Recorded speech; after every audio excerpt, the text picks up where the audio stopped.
Okay, now I'm going to do a couple problems from your practice test here. I'm going to do number 10 first off. Please note, what does this say here? We have find all solutions of the equation interval between 0 and 2 pi. So now this time we're not going to have infinite amount of answers. You're just going to look for answers between 0 and 2 pi.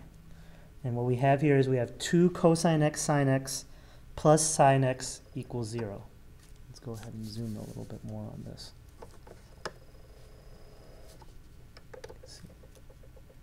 Okay. This is going to be a little bit easier than you think. Even though we have both a cosine of x and a sine of x, what we can do is we can write this as two factors. We're going to factor out the sine of x because it's common in both equations there. So we're going to have sine of x parentheses 2 cosine of x plus 1 equals 0. Now I'm going to use zero factor property here. So now I can say this equals 0 and then this equals 0 because I have two factors.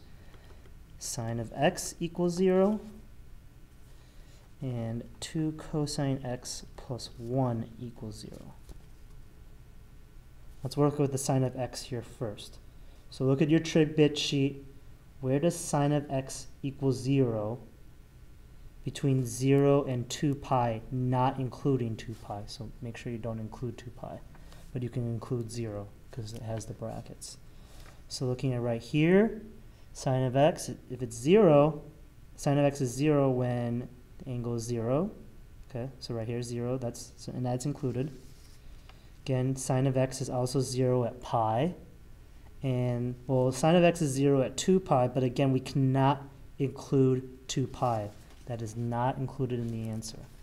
So again, x equals 0, pi. Again, 2 pi is not an answer because that's not part of the interval right there. Okay, so we have those two answers. Again, we do not need to add 2 pi to every single answer. You don't have to add by the period because you're only looking for answers between 0 and 2 pi. Okay, now let's solve the other one here. So 2 cosine x plus 1 equals 0.